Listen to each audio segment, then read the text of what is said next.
तो वेलकम मेरे दोस्तों। तो हम लोगों ने यहाँ पर अपने पिछले एपिसोड में देखा कि लू बिंग ने वहाँ पर अपनी पावर्स का यूज कर वहाँ पर लू शेंगवान को वहाँ पर हरा दिया होता है। और फिर उसके बाद वो वहाँ पर अपने सभी के सभी लोगों को वहाँ पर उन सभी प्रिजन से बाहर निकालने के बाद उन सभी को वहाँ पर बाहर जाने वाला रास्ता दिखा करके वो वहाँ पर खुद ही लू बिंग के साथ में फाइट करने के लिए आ जाता है। तो अब आगे तो एपिसोड की शुरुआत में लू जिंग वहाँ पर लू बिंग के सामने खड़ा हुआ होता है, जहाँ पर लू बिंग कहता है कि तुम यहाँ पर एक गद्दार के बेटे हो और फिर भी तुमने यहाँ से भागने की हिम्मत कैसे की। तो वहाँ पर अपने फादर के बारे में ऐसी बात सुनकर वहाँ पर लू जिंग को बहुत ज्यादा ही गुस्सा आ जाता है और वो वहाँ पर कहता है कि लू बिंग आज मैं यहाँ पर अपने फादर की मौत का बदला तुम्हारी मौत से लूंगा। और ये कहकर वो वहाँ पर गुस्से में अपने पैर को जमीन पर पटक देता है, जिसकी वजह से वहाँ पर मौजूद सभी के सभी लोग हवा में उड़ जाते हैं और वहाँ पर उनके ऊपर से होते हुए वहाँ पर लू बिंग के ऊपर अटैक करने के लिए आने लगता है, जिसे देखकर लू बिंग वहाँ पर अपनी स्वॉर्ड की मदद से वहाँ पर एक शील्ड बनाकर उसके अटैक से बचने लगता है। जहाँ पर लू बिंग कहते कि तुम्हारी पावर्स यहाँ पर पहले से कई गुना ज्यादा बढ़ चुकी हैं, कहीं ये सब कुछ उस मैनुअल की वजह से तो नहीं, तो तुम यहाँ पर चुपचाप उस मैनुअल को मुझे दे दो और यहाँ पर मेरे डर की वजह से तुम अपनी कल्टीवेशन को डिस्ट्रॉय कर लो। जिस पर लू बिंग कहता कि ये सब कुछ मैं तुम्हारे सपने में करूंगा। और ये सुनकर लू बिंग को वहाँ पर गुस्सा आ जाती है और वहाँ पर अपनी शील्ड को बंद कर वहाँ पर अपनी स्वॉर्ड्स की मदद से वहाँ पर लू बिंग के ऊपर अटैक कर देता है, जिसकी वजह से वहाँ पर लू बिंग को पीछे हटना पड़ता है। और इसके बाद हम यहाँ पर अपने अगले सीन में लू क्लैन के स्ट्रीट्स को देखते हैं, जहाँ पर वही ओल्ड मैन अपने फर्नेस के साथ वहाँ पर तबाही मचाते हुए पहुंच गया होता है। और इसके बाद यहाँ पर हमारा सीन फिर से लू बिंग के ऊपर आ जाता है, जो कि वहाँ पर अपनी कई सारी स्वॉर्ड्स को वहाँ पर अपनी उंगलियों के इशारों पर नचा रहा होता है, जिसे देखकर लू बिंग भी वहाँ पर थोड़ा सा हैरान होता है। और फिर तभी वहाँ पर लू बिंग उन सभी स्वॉर्ड्स को वहाँ पर लू बिंग के ऊपर अटैक करने के लिए भेज देता है, जिनसे कि वहाँ पर लू बिंग भाग कर बच जाता है। मगर तभी वहाँ पर लू बिंग एक और इशारा कर देता है और उसके इस इशारे के साथ वहाँ पर आसमान के अंदर कई सारी स्वॉर्ड्स की बारिश होने लगती है, जिनसे कि लू बिंग वहाँ पर अपनी पूरी मेहनत लगाकर वहाँ पर उन सभी स्वॉर्ड्स से बचने लगता है। मगर तभी वहाँ पर अचानक से एक स्वॉर्ड आकर वहाँ पर लू बिंग के आर पार हो जाती है और इस वजह से वो वहाँ पर बहुत ज्यादा घायल हो जाता है, जिसकी वजह से उसे वहाँ पर समझ आ जाती है कि वो यहाँ पर अपनी इतनी कम पावर्स की मदद से वहाँ पर लू बिंग का सामना नहीं कर सकता। इसीलिए वो वहाँ पर भागने का डिसाइड कर वहाँ से भागने लगता है,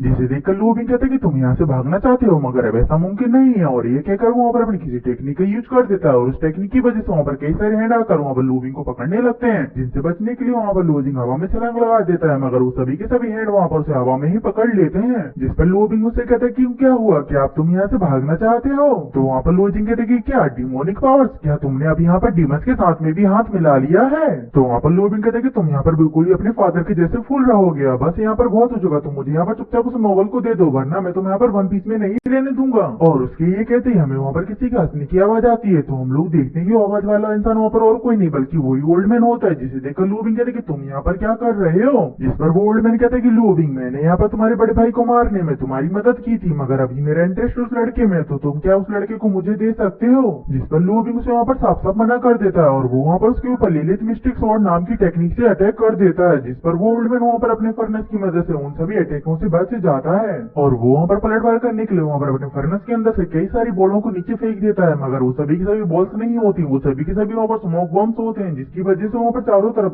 धुआं हो जाता है। और उस स्मोक के गायब होते ही वो ओल्ड मैन भी वहाँ से गायब हो गया होता है, जिस पर लू बिंग लू जिंग को देखता है, मगर लू जिंग भी वहाँ पर नहीं होता। जिस पर लू बिंग गुस्से में कहते कि बुड्ढे मैं तुझे यहाँ पर छोड़ूंगा नहीं। और उसके ये कहते ही हम लोग यहाँ पर अपने अगले सीन में लू क्लैन की प्रिंसेस यान को देखते हैं, मगर ये वहाँ पर लू जिंग का सपना होता है। उसके बाद वो वहाँ पर अपनी आंखें खोल लेता है, उसकी आंखें खोलते वो वहाँ पर अपने आप को कुछ बेड़ियों के अंदर बंधा हुआ पाता है और वो वहाँ पर उसी मिस्टीरियस जगह पर बंधा हुआ होता है, जैसे कि हम लोगों ने यहाँ पर अपने पिछले एपिसोड में देखा था। और इसके बाद हम लोग यहाँ पर उसी ओल्ड मैन को देखते हैं, जो कि वहाँ पर हंसते हुए उस जगह पर आ गया होता है, साथ ही में वो वहाँ पर अपने आप से कई सारी बातें कर रहा होता है, जिसे देखकर लू जिंग वहाँ पर उस ओल्ड मैन और लू बिंग की बातों को याद करते हुए कहते कि अच्छा तो तुम्हारा नाम यहाँ पर श्याओ लिंग है और तुमने और लू बिंग ने मिलकर यहाँ पर मेरे फादर को मारा है। मगर वो ओल्ड मैन वहाँ पर अपनी ही धुन में मगन था, इसलिए वो वहाँ पर उसकी एक भी बात नहीं सुनता। जहाँ पर वो ओल्ड मैन कहता है कि फाइनली मुझे यहाँ पर मेरे हिसाब से सभी इंग्रेडिएंट्स मिल चुकी हैं और उन इंग्रेडिएंट्स में से सबसे ऊपर तुम ही हो, क्योंकि तुम्हारे अंदर नफरत की आग भरी पड़ी है। और ये कहकर वो वहाँ पर पागलों की तरह हंसने लगता है, जिसे देखकर वहाँ पर लू जिंग बुरी तरीके से घबरा जाता है। और फिर तभी वहाँ पर वो ओल्ड मैन अपनी पावर्स की मदद से वहाँ पर उस फर्नेस को खोल देता है और उस फर्नेस के खुलते ही हम लोग वहाँ पर उसके अंदर एक जंग लगी हुई स्वॉर्ड को देखते हैं। और उस स्वॉर्ड को देखकर वो ओल्ड मैन वहाँ पर हंसते हुए कहते कि तुम अब यहाँ पर चिंता मत करो, मैं तुम्हें यहाँ पर जल्दी ही एक अल्टीमेट स्पिरिचुअल वेपन में कन्वर्ट कर दूंगा।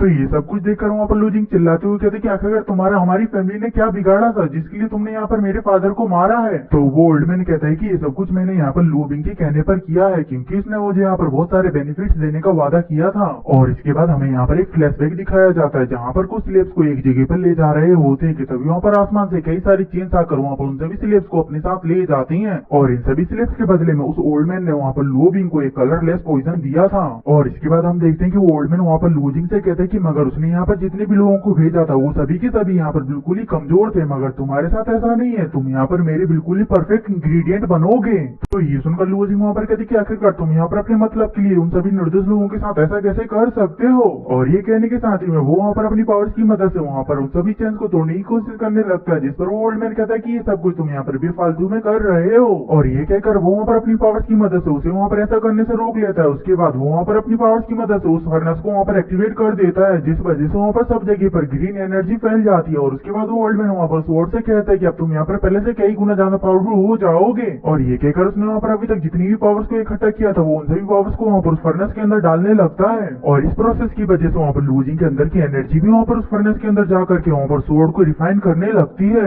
मगर इस प्रोसेस की वजह से वहाँ पर लूजिंग बेहोश हो जाता है और उसके बेहोश होते वहाँ का वो पूरा का पूरा मौसम पूरी तरीके से रेड हो जाता है। और हम लोग उस रेड स्मोक के अंदर उस असुरा ड्रैगन को देखते हैं जो कि वहाँ पर लूजिंग की रक्षा करने के लिए आ गया होता है, जिसे देखकर वो ओल्ड मैन कहता है कि ये सब कुछ क्या है। और उसके ये कहते हैं वो असुरा ड्रैगन वहाँ पर उसके ऊपर अटैक कर देता है। तो उस अटैक को वहाँ पर ओल्ड मैन रोकने की कोशिश करता है, मगर वो अटैक वहाँ पर बहुत ज्यादा पावरफुल था, इसलिए वो वहाँ पर पीछे डला हुआ दिखाई देता है। और उस अटैक की वजह से ओल्ड मैन वहाँ पर बहुत ज्यादा इंजर्ड हो गया होता है, इसीलिए वो वहाँ पर अपनी पावर को रिगेन करने के लिए वहाँ पर एक पिल को खाता है। और फिर उसके बाद वो वहाँ पर वापस उस जगह पर जाकर वहाँ पर अपनी प्रोसेस को कंटिन्यू करने लगता है। तो हम लोग देखते हैं कि इसकी वजह से वहाँ पर लूजिंग धीरे धीरे स्टोन में चेंज होने लगता है। साथ ही वहाँ पर ओल्ड मैन की स्टिक के अंदर भी वहाँ पर कई सारे क्रैक्स आने लगते हैं। और इसके साथ ही में हम लोग वहाँ पर स्वॉर्ड को भी देखते हैं जो कि वहाँ पर अपनी रिफाइनिंग की कार तक पहुंची गई होती है कि तभी हम लोग वहाँ पर लूजिंग को देखते हैं जो कि वहाँ पर पूरी तरीके से स्टोन में चेंज हो जाता है, जिसके तुरंत बाद ही वहाँ पर उस फर्नेस के अंदर एक जोरदार का ब्लास्ट होता है। और उस ब्लास्ट की वजह से वो गुफा वहाँ पर पूरी तरीके से कांपने लगती है। साथ ही में उस इम्पैक्ट की वजह से ओल्ड मैन भी वहाँ पर पीछे जाकर गिरता है। और उसके बाद हम लोग देखते हैं कि उस जगह पर सब कुछ शांत होते ही वो स्वॉर्ड भी वहाँ पर पूरी तरीके से रिफाइन होकर वहाँ पर उस फर्नेस के बाहर आ जाती है, जिसे कि वहाँ पर वो ओल्ड मैन भी देख रहा होता है। उसे देखने की वजह से उसे वहाँ पर अपनी फैमिली की याद आने लगती है, जहाँ पर उसकी वाइफ उसे वहाँ पर उसका बच्चा देते हुए उसे वहाँ पर घर पर आने के लिए कहती है।